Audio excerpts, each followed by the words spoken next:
Now, my first guest this evening is, frankly, the best known, world-famous, independent journalist and geopolitical analyst anywhere on the planet.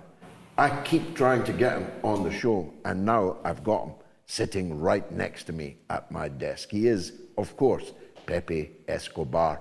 A lad o' perts, as we say in Scotland, a man of many dimensions. I've just read an article by you quoting Nietzsche, which doesn't happen every day in everyday journalism. No, it doesn't. But it's a brilliant quote. There are no facts, only interpretations. The proximate reason for your quoting him was the incredible dedication that governments, parliaments, ministers in the West have to fact-checking, when what we actually know is they are making sure that only one interpretation of the facts, their interpretation, is the one that people are allowed to see. Speak to that first, Pepe, if you will. Well, George, it's an enormous honor to be with you. Thank you, I have admired you for ages. I'm just a pilgrim, and I'm a part of a dying breed. I'm one of the last foreign correspondents active around the world. It's true. This year is my 40th year as a foreign correspondent. Wow. Guess where my first post? London. Was it? I wanted to be in London when I was very, very young. 40 years ago, yes. So that's it was 85. Reagan Gorbachev. You remember very well, of course. So can you imagine a young journalist, okay, now I am at the center of the world, because London at the time was part of the center of the world, right? Yeah. So I learned on the way, like, you know, those Chinese, Buddhist, and Taoist pilgrims. You're always learning, you know, and I'm glad that I can show a little bit, especially for younger generations, and talk about these past 40 years, especially what happened. But Nietzsche, it's personal as well. I was supposed to do a PhD on Nietzsche at the Sorbonne in France. And guess what I did? I decided to go to London to see the Clash and the Jam playing live. That may have been the wisest thing to do. I think it was a wise decision. Yes. But I used Nietzsche because we are in the post-truth era. Yeah. As American conceptualizers define it, in fact, the people who used to do critical theory in American universities, now they call everything post-truth. Was postmodernism before, now it's post-truth. And as you mentioned in your introduction, there's only one truth available and imposed and suggested, their truth. So this connects to the fact that there is no truth, only interpretations, but there's only one interpretation now. So the version of post-truth is the version of only one interpretation, their interpretation. If you are a government, if you are an activist, like our friends were at the flotilla that went to Gaza. Now in the dungeon. And now they are in a dungeon, including the Brazilian guy, he's a brilliant. Tiago is a brilliant guy. Wonderful. He's on hunger strike too. He's on a hunger strike, exactly. So they're not part of the truth, and their interpretation is null and void. And who defines which interpretation is the right one? Essentially governments, NGOs, and large institutions like the European Union, which NGOs, you know very well. which are really GOs, because they're paid by the government. Paid by governments, exactly. And Kafkaesque institutions like the European Union and European Commission, especially. The European Commission is one of the most nefarious institutions in modern history. Indeed so. In fact. And I cannot say pleasure, but I have the displeasure to know many members because some of them were actually my friends. And to give an idea, George, some of my ex-friends, they actually redact Russian sanctions, and they are proud of it. And they advertise that they redact Russian sanctions, without knowing anything about Russia, on top of that. They only think about their pensions when they retire with a full pension, full salary, no taxes, and then they can go to Thailand. Yeah. We're here, Pepe, in what Musk Sr. called the greatest capital city in the world. Correct. Not by a short distance, but by a mile. By a he mile, said. yes. And you and I know that to be true, Yes. because we're here. But of course, the rest of the population is told not to come here, threatened with sanction if they come here, and of course deliberately deceived about what life is like here in Russia for the purposes of the war drive. Now, I was, some may say, a trifle apocalyptic in my monologue, but I was moved to be so by Tulsi Gabbard's experience today at Hiroshima, which she partially passed on to the rest of us, though we could see in her face how badly it had affected her. It is astounding, isn't it, for people your age and mine. We lived in a time where practically everybody knew the horror of potential nuclear war. Now it seems hardly anybody does. They're ready to risk it willy-nilly. To give an idea, George, I was having dinner with our mutual friend Larry Johnson yesterday night. Good friend of ours. Exactly. And we were also discussing the possibility of nuclear war and the possibility of what might lead to nuclear war, which apparently there is now a standing order for a lot of American military bases vis-a-vis a possible attack on Iran. Iran has already said multiple times, if that happens, our response is going to be devastating. It won't be nuclear. They don't even need it. I was in Iran 2 months ago, and we even talked to brigadier general level of the IRGC, and they said, no, we still have a few cards on our sleeve that we haven't demonstrated yet. So this could be even more than Ukraine. Iran could be the stepping stone towards a nuclear conflagration. Because the Israelis are, depending on their Iranian threatening it. Exactly. Let's suppose a plausible chain of events. Nobody wants it, but it's plausible. Trump already told Netanyahu, don't attack Iran because we're trying to get a diplomatic deal. The problem is Netanyahu, as you know very well, is on the ropes now. There's only one way out for him, a war. And guess where? Against the #1 power in West Asia as a whole.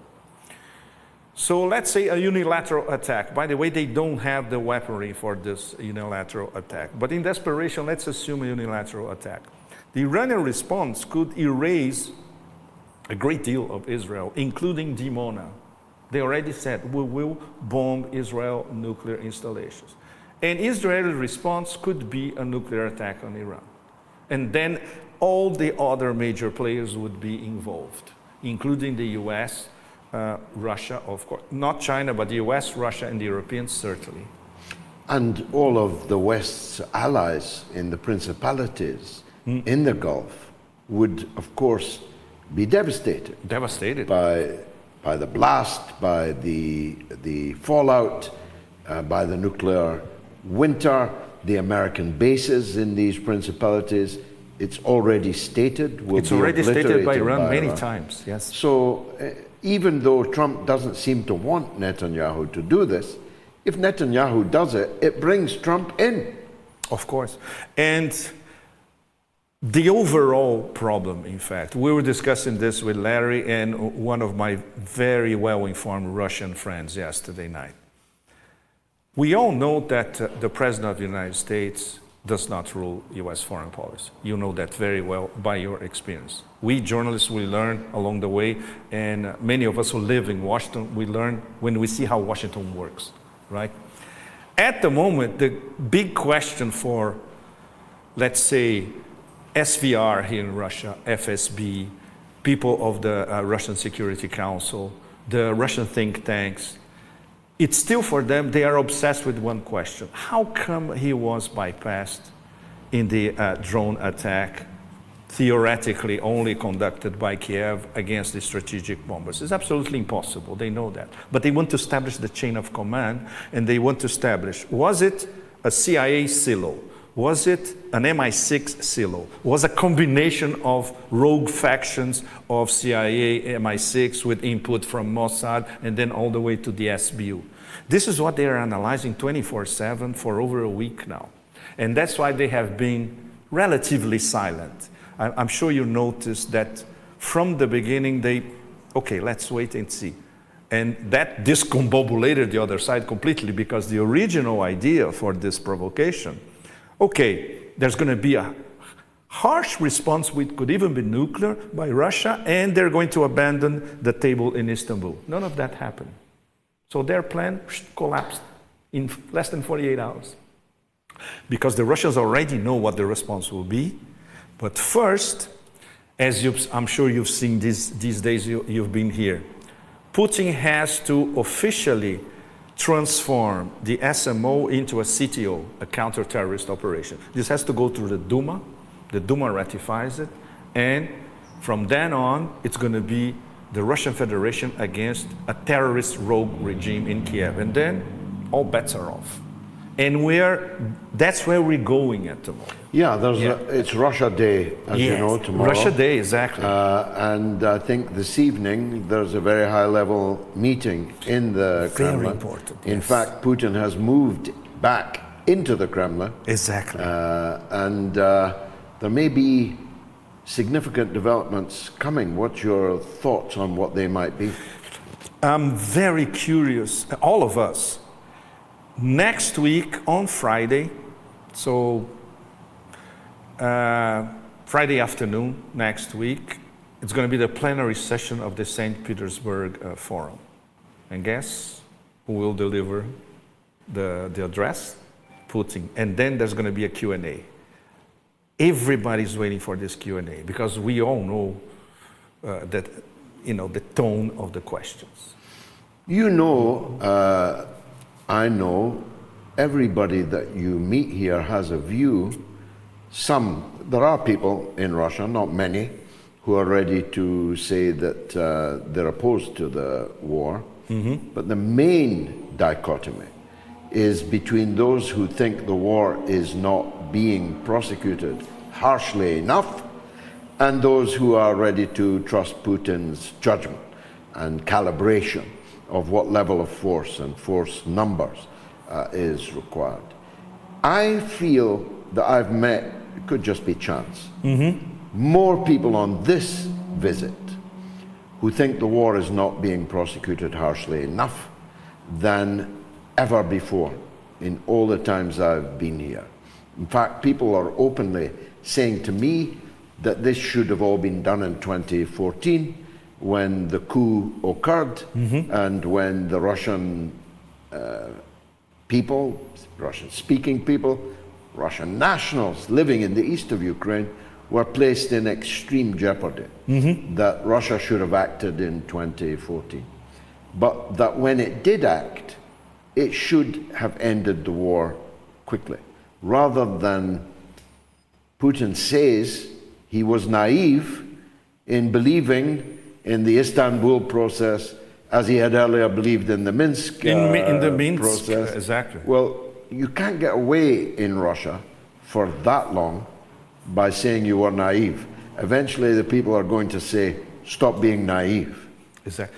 And very good point, George. You know that I start spending almost half of the year in Russia in 2023.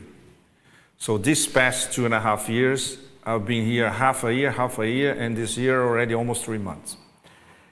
I was listening from the beginning from businessmen, not diplomats or think tanks. This is an almost war. Their own words in Russian. Instant translation to English. Almost war. And you were listening, guys linked to big state companies or big banks, including people who are in Alpha Bank or VTB or Sberbank, executives. And now, as you mentioned, we are beyond the pale. It's bring on the Oreshniks. That's what they say. It's changed completely. Is on everybody's exactly. Lips. I was at a table this week with, obviously I can't identify them, but with 3 billionaires with a minor member of the former royal family here, and with other important Russian personalities, and the word Orishnik was on everybody's lips. Yes. For how long are you going to... St. Petersburg today had a drone attack on it. It was shot out of the sky. But what if it had landed on the Hermitage? What if it had landed on a crowd of foreign tourists, which Yes. it might well have done? Yes. How long are you going to allow Air Force bases to be targeted by these terrorist attacks before you put an end to them? And Russia is perfectly capable of putting an end to them. They could have done it. In fact, they could have done it from the beginning. In 2022, let's have a diplomatic negotiating process. I was in Istanbul at the time. The Turks we did it. They have a deal. It lasted, as you remember, a few hours, right? Medinsky said something extraordinary. He's the chief Russian negotiator. Chief Russian negotiator. He's a historian. He's an extremely well-prepared diplomat, historian and diplomat. He said something extraordinary. Look, at the time we were telling them, look, why don't you be like Austria?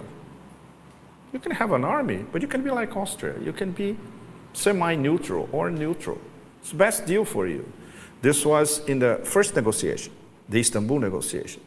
And he compared the demeanor of the team, the Ukrainian team at the time, in 2022 with what's been happening this past few weeks.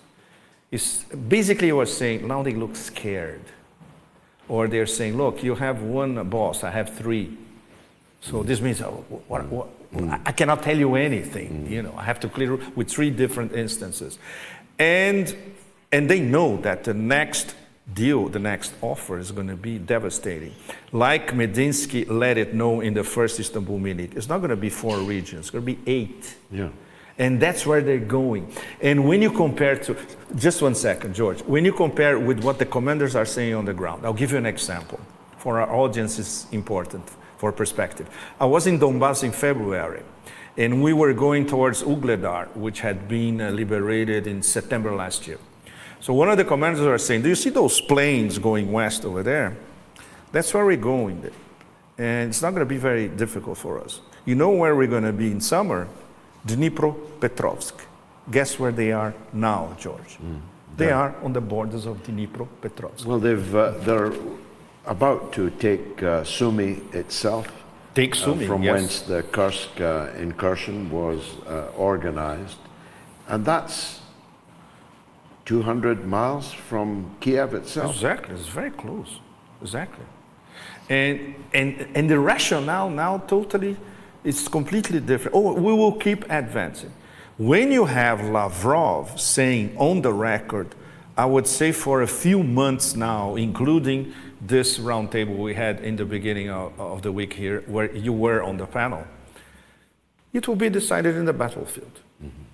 And now this is the #1 priority for Russia. The second priority will be this ersatz negotiation with the Americans, because they don't exactly know what Trump wants, thinks, or if he's going to change his mind tomorrow, or what narrative he's going to change. He's going to change his mind in the next hour. In the next hour, I mean, literally, yes. They were literally throwing bombs at not literally, but almost throwing bombs at each other, Musk and Trump, just a couple of days ago. Tonight, they've kissed and are making up. They're making up. I mean, it's a perfect picture of how unpredictable the American administration is. And unpredictability is a danger at the top of a nuclear armed Yeah, but the superpower. Russians look at all that like they are monks, no? Yeah. Impassible.